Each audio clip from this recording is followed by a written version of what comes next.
Hey everybody, welcome to one of my first blogs. First topic today, it's going to be a little bit personal. Normally I'm going to be talking about one topic and just giving my opinions about certain ones, but like I said, this one's going to be a little bit personal. It's going to be about the passing of a friend of mine. Her name was Sandy Dubisar. The reason why she was a very special friend of mine because she's technically my birth mother. A long time ago, before I was born, she was in kind of an abusive relationship. Went out and had an affair, and thus came me.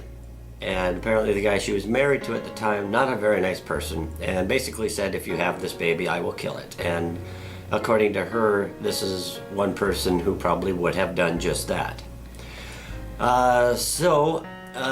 Pretty much I just wanted to pay a little bit of a tribute to her in her passing, because obviously without her I would not be here today, and how thankful I am she did do the right thing.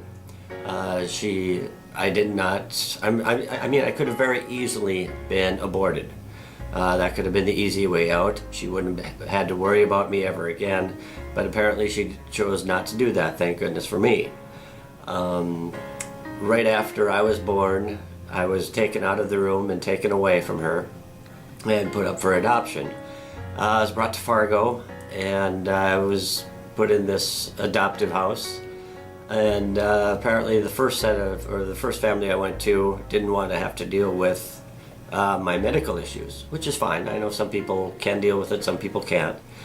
So the social worker talked to one of the doctors who was treating me at the time, because I was not very good. I was a sick baby. This was before they knew I had cystic fibrosis.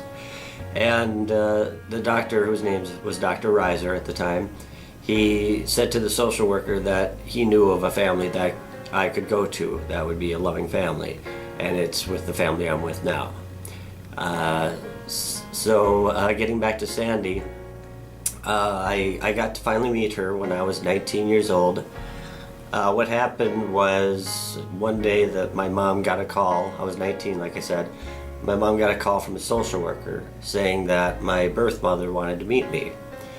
Well, obviously I was quite taken aback. You know, you hear about people going out and wanting to find their birth parents. Even though I was curious, I never looked to seek them out, because I was very happy with the family I have, and it was great. You know, they were awesome.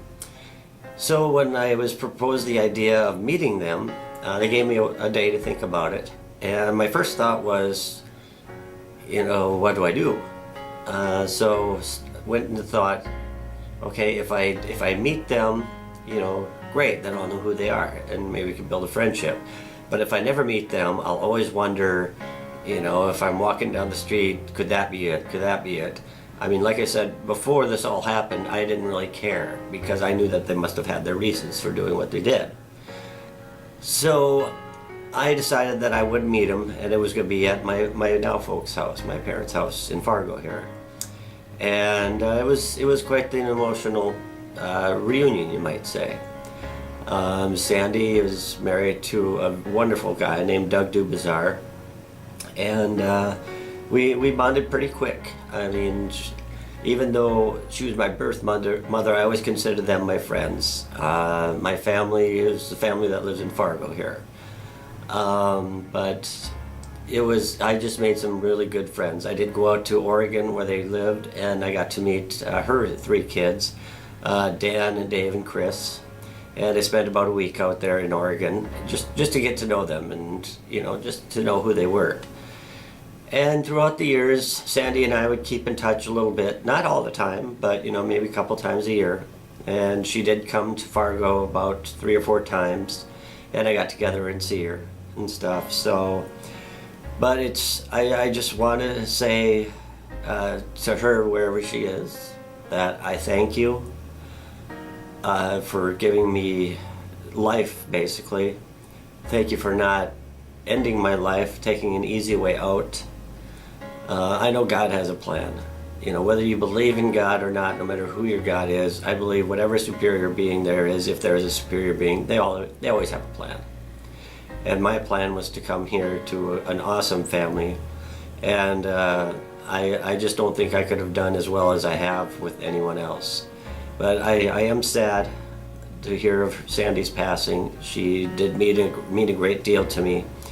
Of course, you know, any person that you're born from is going to mean a lot to you. I want to send out my heartfelt condolences to Sandy's family, Doug, Dave, Dan, Chris, and all the grandchildren of Sandy's, and say how deeply sorry I am for all of your lot, for all of you. My prayers are with you, and may God be with you guys as you're dealing with such a hard thing. Sandy, towards the end of her life, she was not doing well. Apparently she had fallen down one time, hit her head, and started having bad convulsions. And towards the end, she just was not enjoying life at all. So in some ways, I'm comforted to know that she is in a better place, not having to suffer anymore. And I think she's probably happier too, because seeing some pictures of her near the end of her life that Doug sent me, you just had to think. I mean, you'd have to see these pictures to almost come to the conclusion that being dead was probably a better place than where she was now. So Sandy, thank you for everything you've done for me, and I will be praying for your family, for your spirit, and for all those that knew Sandy Dubisar. She was very special to me. Thank you, Sandy, and goodbye.